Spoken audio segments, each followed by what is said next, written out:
So in the previous lecture, we saw how to infer hydraulic head contours from 3-point measurements, wells that were drilled into the aquifer. We interpolated between these two points. We drew in the line of equal hydraulic head. This is a hydraulic head contour. And then within these 3 points, we inferred that the head contours were parallel because the hydraulic head varied just as a planar surface. And then from these two contours, we inferred that the flow direction was perpendicular to the contours and going from high head to low head. Well, as it turns out, we can go and extend this approach to many points. And in that case, the hydraulic head contours are curved generally because the head contours, the hydraulic head surface varies spatially. So as an example of that, let's take a look at the High Plains Aquifer here in the Midwest. This is the largest aquifer in the U.S. It's a very important aquifer for agriculture throughout the Midwest here, where many thousands of wells are drilled into this aquifer and pumped for irrigation. So what has been done is the hydraulic head at those wells has been contoured up, and here is a map of the hydraulic head in this very large area. The blue lines are head contours, and you can see in general this is head contour that you can trace through the whole aquifer. And if you look closely, you can see the numbers here. This is 4,000, and here's 2,400 and 1,600 feet of elevation. So in a very big general sense, the contours are roughly parallel, trending east-west, and they're highest over at this side and lowest over at this side. So we can interpret the hydraulic head contours in a general way to say that the flow in this aquifer is generally in this direction, from west to east. Okay, so that tells us something pretty important in a real big picture way. But what I want to do is be able to determine more specific interpretations on a more local basis. So what we'll do is make some assumptions that actually apply quite well to this High Plains aquifer, and that'll allow us to make some interpretations about the flow from these contours of hydraulic head.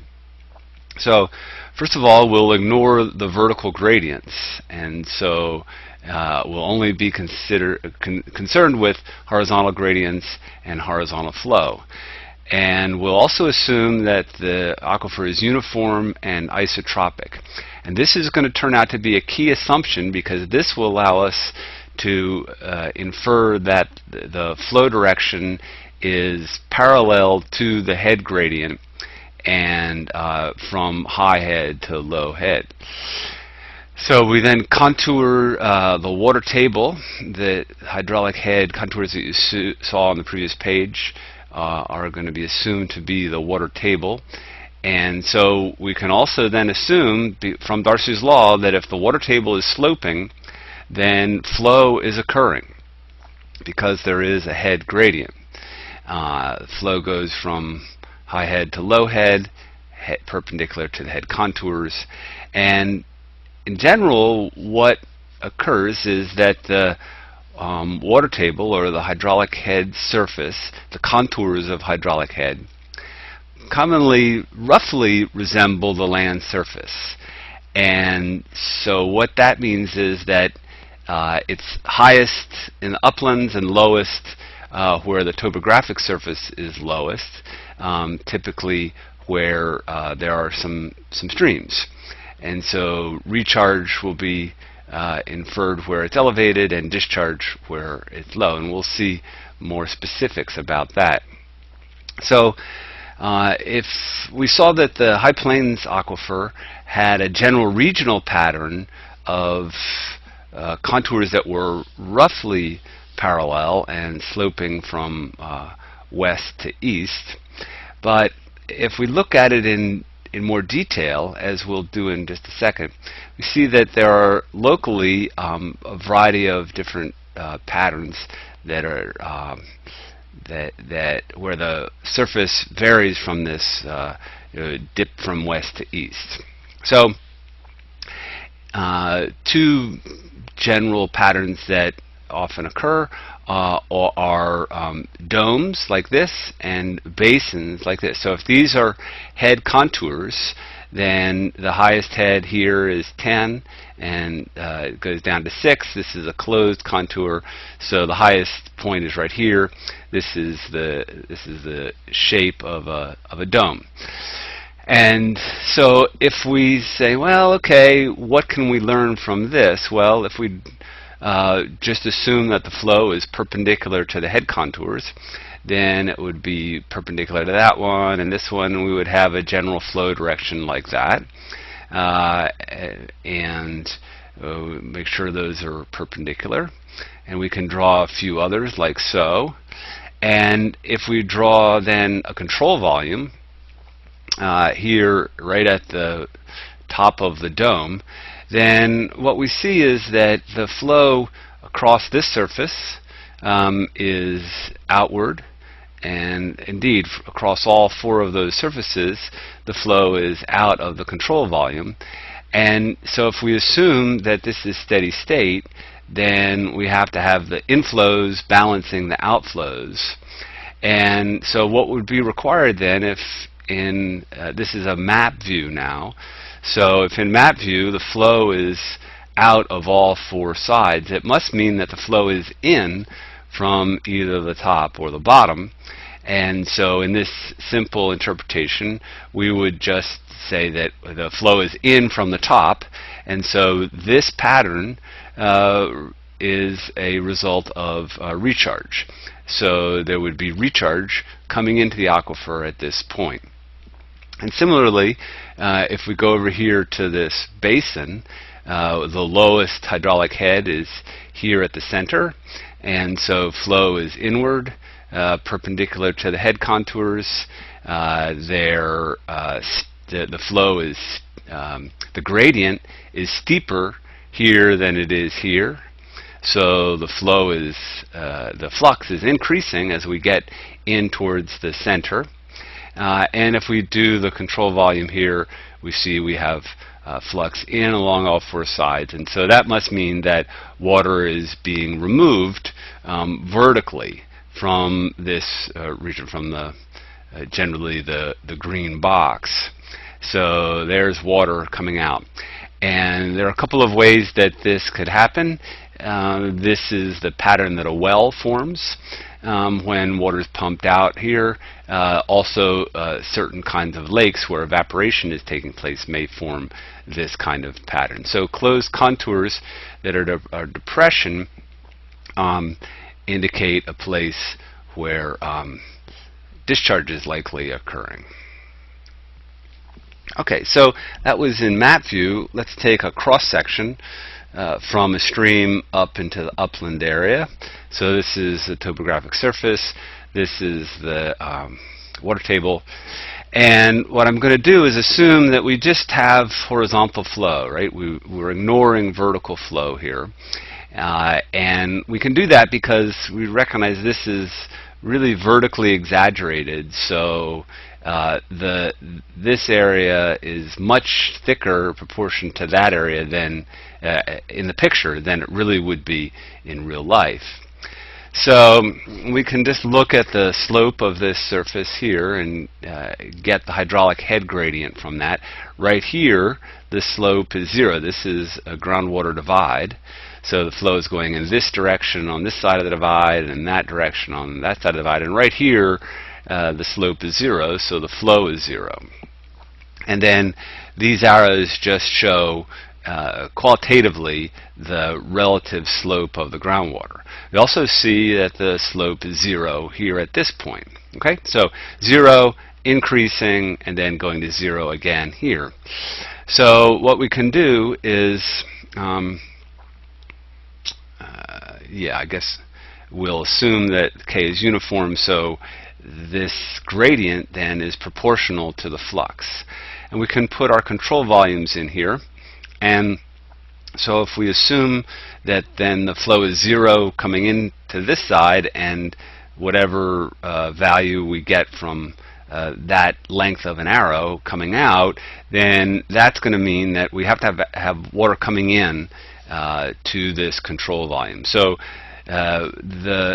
going from 0 to some flow right here really requires that there is some recharge coming in to this region. We could do the same thing here. We've got this amount of flow coming into this side, even more coming out, and so the difference between this arrow length and that arrow length, if they're proportional to the flow, that difference must be the flow that comes in from above as recharge. And so it looks to me like this is a little bit bigger than that one. But now here, these arrows are pretty similar in length. So this one, I guess this slope here is a little bit greater than this slope here. So we have some recharge implied, but it's much smaller than here.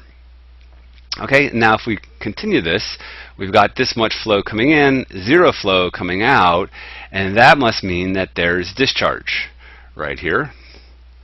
And indeed, that's the discharge, the groundwater that's flowing to the stream. So what we can get then from this simple cross-section by using this volume balance principle applied to these control volumes, we can estimate a distribution of recharge. We've got water coming into the aquifer here, and then we must be having some discharge here because of the conditions of the balance.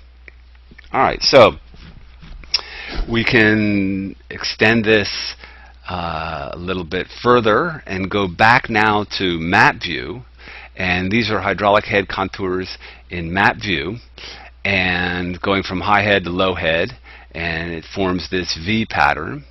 So we can say, well, the flow is implied to be in that direction, and we can break that flow up into its components in the X and Y directions. And what we see then is that we've got flow in both these regions. We've got flow going from bottom to top and going towards this central place right here. So a control volume here would have flow coming in on both sides, and flow in this direction probably about equal to the flow in that direction. So we have something like this. So if we do a balance on this, we've got this much flow coming in on these 3 sides, and we have flow coming out horizontally on this side, but it's about equal to the flow that's coming in on this side. So we have a net imbalance, and that must mean that flow is coming out of the aquifer vertically. And indeed, what's happening is the aquifer is, what we infer is the aquifer at this point is discharging to surface water. And so a way that that could happen is, well, I guess one of the things we should point out too, if we did that up here, if we had another contour that was shaped the same way, we would also have this be a discharge point. And so the result would be that all along this line, the aquifer is discharging. So the way that that can happen is there's a stream here, and the stream is gaining water as you go in this direction. So a stream that flows along this V is called a gaining stream, where water is discharging from the groundwater into the stream, and the flow in the stream is increasing along its length. Okay, so we could also have a pattern that looks like this. Instead of, we still go from high to low, but the V pattern looks like that. And we do the same thing. We get the flow in the groundwater perpendicular to the contours, and we get the components. And in this case, we've got flow coming in here, but leaving in all these 3 directions on these 3 sides of the control volume. And so what that implies is that the flow in the stream is decreasing, that water is flowing from the stream and recharging the aquifer. We basically need the stream to provide the water, that kind of extra water that's needed here to make up this water balance, because we've got water leaving from these three sides. So this pattern where the V's point downstream is an indicator that the stream is losing.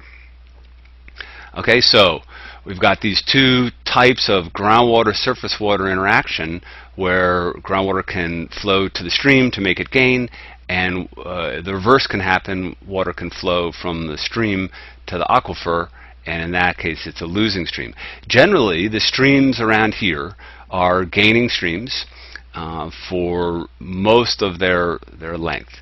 There are places where they may be losing locally, but generally they're gaining. The places where you see losing streams over a fairly long region is out west, where you can have the stream flowing along, losing its water, and eventually it can lose all its water and go dry along its flow path. Okay, lakes also will affect the hydraulic head contours, and we can learn something about how the groundwater interacts with lakes by looking at the pattern of the hydraulic head contours. So here's one situation where we have a lake, and the level of the lake is 8.3 units of elevation, and the hydraulic head contours are shown here. Now, what we're assuming is that the lake is is connected to the shallow aquifer, and this is typically the case, and the lake has to be lined with some kind of a very low permeability material for that not to be the case. So if that occurs, then the lake, because the lake level is assumed to be flat, the lake is really a zone of equal hydraulic head. It would be a hydraulic head contour kind of spread out as a surface, but generally the lake isn't going to be exactly at one of the contour line elevations. So we'll say that the lake is at equal hydraulic head. It differs from the head contours, and so that means that the head contours have to go around the lake. And in this case, the head contours bow up around the lake, and here the 8 contour bows down along the low head side of the lake. So we go and do our interpretations, where now we just draw these lines in, and the lines are drawn so that where they cross the head contours, they're perpendicular. So this would be the inferred flow lines over here peripheral to the lake. And we draw these flow lines starting at points up gradient and draw them perpendicular, and we see that they intersect the lake. And if we also then start points here on the downstream side of the lake, we see that flow looks like this. So the lake is treated as a head contour, the 8.3 contour. The flow has to go perpendicular to the lake boundary, and we've got flow coming into the lake, groundwater flow coming into the lake on the upstream side and leaving the lake on the downstream side. This is called a flow-through lake, and this is a common occurrence of how lakes interact with groundwater, particularly natural lakes. So lakes around here are often formed by impoundments, and so if we have a dam right here, then we might imagine a pattern of hydraulic head that looks something like this. So here's 8, 9, 10, the head's increasing like so, and these head contours are wrapping around the lake, which is at an elevation of 7.2. The hydraulic head in the aquifer, head contour of 7, wraps here downstream from the lake. So the head contours imply a flow like this. And actually that line right there probably it really should cross, the red line should really cross this blue line in a perpendicular fashion. So the red line should probably be moved up a little bit. If it were to cross right there, then it would be perpendicular. And so what we see is that in this impoundment, the groundwater is discharging to the lake in most places, except right here we have a place where the hydraulic head is 7.2 and the hydraulic head here is 7, and so we have flow either through the dam or through the or perhaps under the dam or around the dam. So there is there's groundwater entering the lake and a large part of it, but also there's groundwater leaving the lake here down near the impoundment. That's the implication that we can get from these hydraulic head contours. Okay, there are lakes that occur in arid areas where the head contours are wrapping just totally around the lake. The higher head is out here, and the head gets lower as you approach the lake. That implies a flow pattern, like we're showing here. The flow is converging on the lake. This is called a terminal lake or an endorheic basin.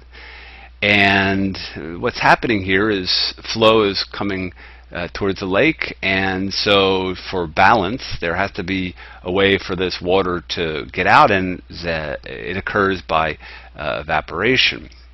And so if we look worldwide, these gray areas are areas of endorheic basins. So out west we've got a fairly large area out west where this occurs, where basically the water is drained internally. There are no rivers or streams that flow out of this region. Worldwide, you can see there are many other places, quite large areas where this occurs. So we can have just really the opposite happening, where I've taken really the same pattern as the endorheic lake and reversed it. So now the head is highest here and it decreases. And this can occur in, this does occur actually out west in areas where they have what's called a playa lake.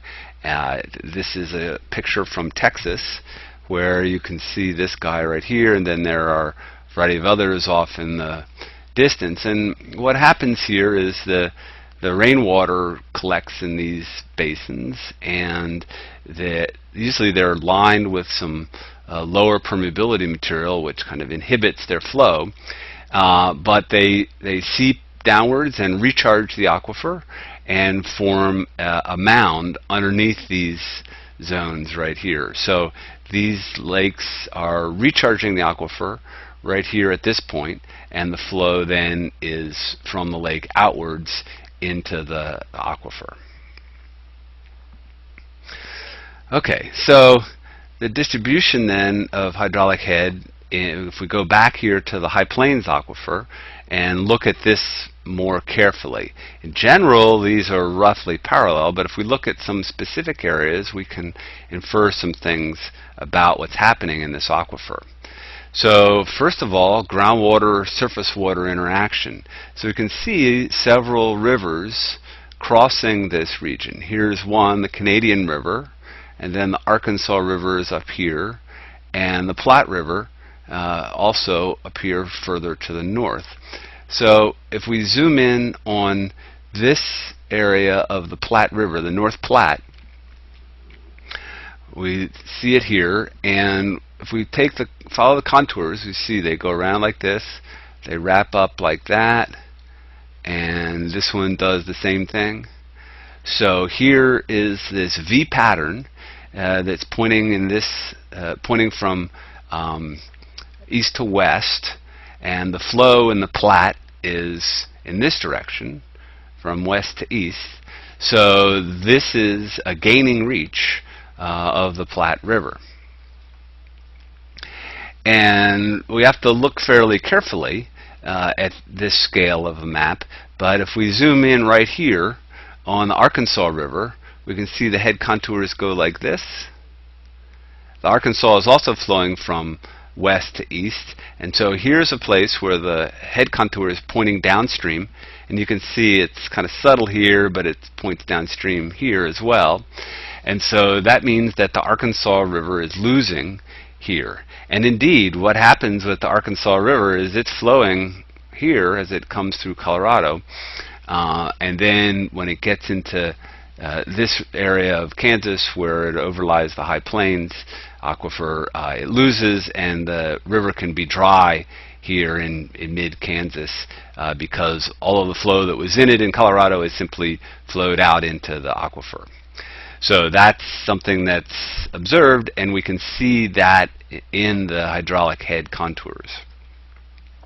Okay, we can also look for evidence of recharge in the high plains, and the most striking place is up here in the north in Nebraska. This area here in western Nebraska is overlain by these huge sand dunes, and so they don't really get much vegetation there, and because it's hard for plants to grow on just this clean sand, and the permeability is very high. So the rainfall that occurs infiltrates and recharges the aquifer. And if we zoom in on this area, we see the head contour. This is the place where the Platte River is gaining, and we can see the head contour wrapping around here. Now, this isn't wrapping around as a closed contour like we saw in the ideal diagram, but you can see that this is a partially closed contour, and what we have is an indication that water is flowing in the directions that are shown here, so it's diverging away from this region, and so that's implying then that this is a recharge area. The reason it's not closed is because this is really a mound or a dome, but the overall hydraulic head surface is also sloping from west to east, so that's why the contour doesn't close at this scale. We could also go down here to the south in Texas, and here we see that the head contours, unlike here, they have a different shape. They're straight. They wiggle around a little bit, but at this scale they're straight and they're roughly parallel. And so what we get is that the flow is in the direction shown by the arrows. It's roughly perpendicular to these contours. The spacing is the same, so the gradient is the same over this region. And so what's implied by this is that there is really little interaction between the groundwater and the surface water. Water is neither gaining nor losing by an amount that we can determine at this large scale. So this is really neither recharge nor discharge. So we can determine the hydraulic head gradient from the contours. You did this with a 3-point problem, and we can also do it from the head contours. And really it just follows. We do it the same way that we did it with a 3-point problem, where when we measured the head gradient, we took a line that when it was perpendicular to the head contours in the 3-point problem. We measured the change in head along that line and the horizontal distance. So we'll do the same thing here. And let's just say we're interested in the hydraulic head gradient at that point. We recognize that these contours are made by taking values, head values at wells, such as these points here, and contouring it up. Probably many more wells than these right here, but in general, what we need to keep in mind is that these contours are determined from measurements at points. But when we go and determine the head gradient, what we need to do is get the head drop and the distance in a direction that's perpendicular to the head contours. This is the direction of maximum descent on the hydraulic head surface. And that's the direction that we have to use to get the head gradient. So that's perpendicular to those contours. goes through the point that we're interested in. So that's our distance. We get the head difference between this contour and that contour, which is, these are, there's 4,000, this is 32, this is, I guess, you don't see it, but it's 3,600 feet. This is 400 foot contours spacing. And this is the scale here from the map. I blew it up from the map. And so we take 400 feet as our head change and divide it by this distance.